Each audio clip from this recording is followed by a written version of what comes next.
Radio विश्वास 90.8 community radio, तुमचं जगणं तुमचा आवाज. मी डॉक्टर विनीता परांजपे. नमस्कार मित्रमैत्रिणींनो.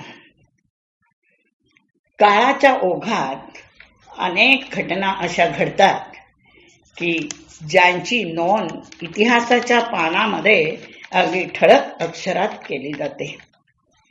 व्यक्तीच्या काय किंवा राष्ट्राच्या काय आयुष्यामध्ये युद्धाचे, संघर्षाचे प्रसंग केवळ अपवाद म्हणून नाही तर नियम म्हणून येतात. 200 वर्ष भारतानं परकीय ब्रिटिश सत्तेशी सामना करून 1947ला स्वातंत्र्य मिळवलं. स्वतंत्र भारतातल्या प्रत्येक नागरिकाला भारतीय राज्यघटनेने संविधानाच्या साक्षीने मूलभूत हक्क देऊन आश्वस्त केलं. न्याय, स्वातंत्र्य, बंधुता, समता या 4 खांबांवर लोकशाहीची शानदार इमारत राजसत्ता या भारतात स्थापन झाली. पण मित्रमैत्रिणींनो, अवघ्या 2 दशकामध्येच दुर्दैवाने या लोकशाही राजसत्तेला माओवादी हिंसक आतंकवादाच्या रक्तरंजित विचारसरणीने ग्रासलं. या विचारांची विश्ववल्ली भारतातल्या जवळपास 12,000 किलोमीटरच्या परिसरामध्ये फैलावत गेली. हळूहळू तिनं आपली मुळं इथं भक्कम केली. ह्या भूभागामध्ये पश्चिम बंगाल, बिहार, झारखंड, महाराष्ट्र, आंध्र प्रदेश इथला जवळपास 12,000 किलोमीटरचा भूभाग होता आहे. पण 2018 पर्यंत मात्र या भागाची ओळख लाल पट्टा अशी केली जायची, माओवादी चळवळीची निदर्शक म्हणून. माओवादी चळवळीला लोकशाहीची तत्व मान्य नव्हती आणि म्हणूनच रक्तरंजित क्रांतीने इथला भूभाग हा लांछित झालेला होता आणि त्यामध्ये इथल्या नागरिकांचा बळी जात होता. या भूभागातील भारतीय नागरिकांच्या स्वातंत्र्याला लागलेलं हे अतिरेकी, उग्रवादी, हिंसक विचारांचं ग्रहण आणि त्या ग्रहणाचे लागलेले वेग हे 2014 पासून मात्र हळूहळू सुटू लागले. आणि मित्रमैत्रिणींनो, आश्चर्य म्हणजे 2020 मध्ये नक्षलवाद मुक्त भारत असं मोदी सरकारने दिलेलं जनतेला वचन 2026-30 मार्चला या वचनपूर्तीचा अहवाल सरकारने संसदेत सादर केला. मोदी सरकारच्या वचनपूर्तीच्या यशातलं रेड कॉरिडॉर म्हणजेच नक्षलवाद मुक्त भारत हे एक यशाचं सुंदर पीस. मित्रमैत्रिणींनो, सर्वसामान्य माणसांना नक्षलवाद आणि त्यामुळे भारतात झालेलं थैमान हे आपल्याला बातम्यांमधून, तिथल्या हिंसाचाराच्या घटनांमधून कळत होतं. पण इतक्या विस्तीर्ण भूभागामध्ये भारतातल्या या भागातल्या लोकांचं दुःख इतक्या तीव्रतेने आपल्या सगळ्यांपर्यंत पोचत होतं असं म्हणणं जरा धाडसाचंच ठरेल. आणि तेही बरोबर आहे, नाही का? आपण म्हणतोच ना, ज्याचं जळतं त्याला कळतं.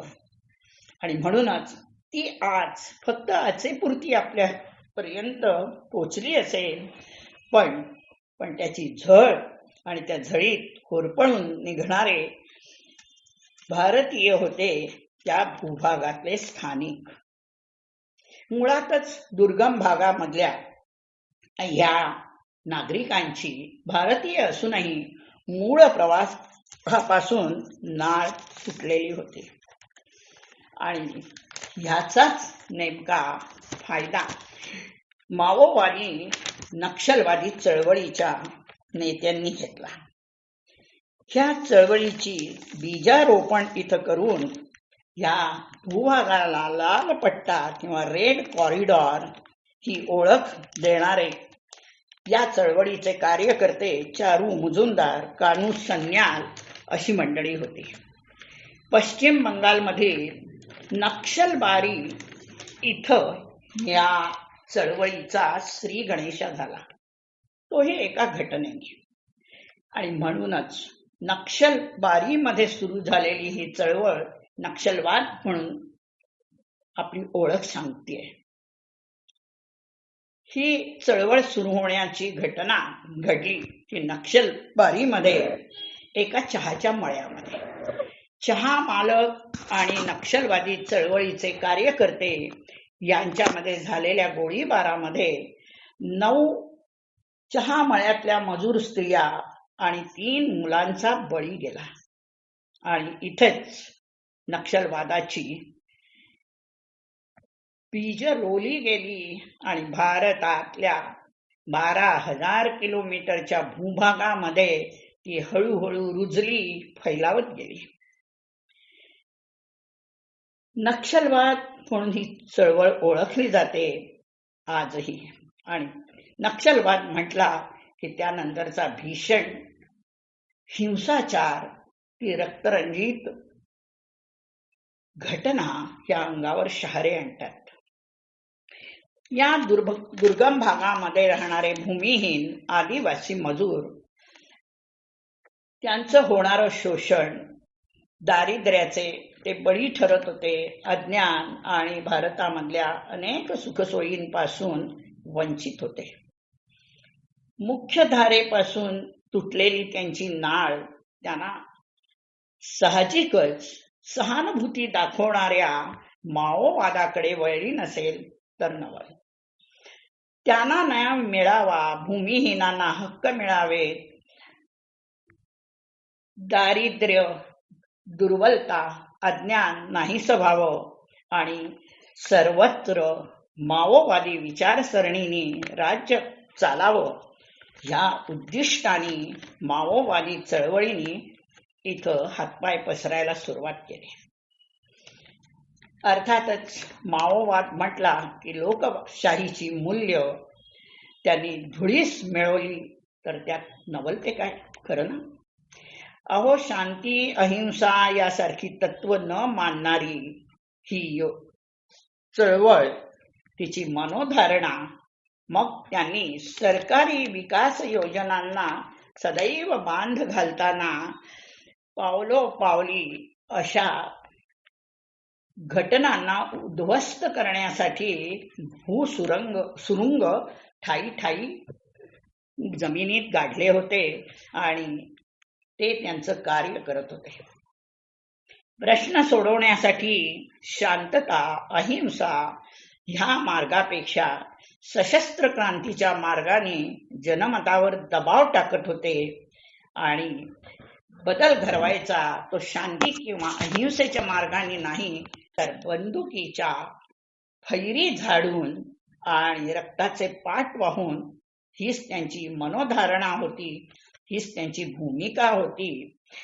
बंदुकीच्या धाकानं एकाच वेळी इथल्या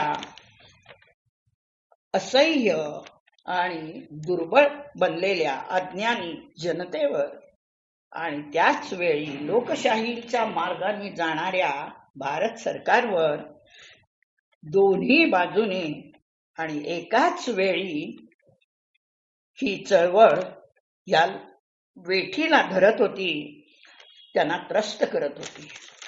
भारतातील या जीव घेण्या साखळीत अडकलेला भारत अनेक वर्ष हे रक्तरंजित संकट झेलत होता, पेलत होता.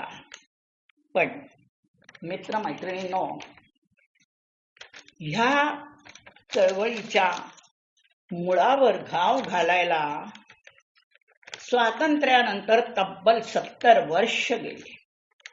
मित्रमैत्रिणींनो, नक्षलवादी भूभाग ही ओळख सांगणारा हा लाल पट्टा रेड कॉरिडॉर म्हणून ओळखला जात होता आणि लोकशाहीवादी भारताच्या नावावर हा लाल पट्टा म्हणजे कुंकुम तिलक नव्हता, तर लोकशाहीला काळीमा फासणारा आणि भारताची जगातील सर्वात मोठे लोकशाहीवादी राष्ट्र या प्रतिमेला क्षणोक्षणी काळीमा फासत होता. इथल्या या हिंसक घटना घडत होत्या. त्यामुळे कधी कुठून कसा नक्षलवादी गोळीबार करतील या धास्तीने तिथं जगणारे स्थानिक, राज्य सरकारी पोलीस, सुरक्षा रक्षक असुरक्षित जीवन जगत होते. खरं सांगू का मित्रमैत्रिणींनो, जगत होते हे म्हणणं धाडसाचं ठरेल. जगत नव्हते तर क्षणोक्षणी मरत होते. अहो, महाराष्ट्रातल्या गडचिरोली या लाल पट्ट्यातल्या भागामध्ये अनेकदा इथल्या पोलीस खात्यातील म्हणा किंवा सुरक्षा दलातील म्हणा व्यक्तीला शिक्षा म्हणून त्यांची बदली केली जायची किंवा खुन्नस काढण्यासाठी तिथं गडचिरोलीला पाठवलं जायचं असं म्हणतात. देशातील नागरिक असूनही या लाल पट्ट्यात राहणारे इथले नागरिक 70 वर्षानंतरही नक्षलवाद्यांच्या पारतंत्र्यात जगत होते. कोणत्या क्षणी मृत्यूचा घाला पडेल या अंधाराच्या भीतीच्या सावटात कसं बस आयुष्य काढत होते. पण मित्रमैत्रिणींनो, माणसाच्या आयुष्यातच नाही तर राष्ट्राच्या आयुष्यातही काळ रात्र सरता सरता आशेचा उषक काल होतो.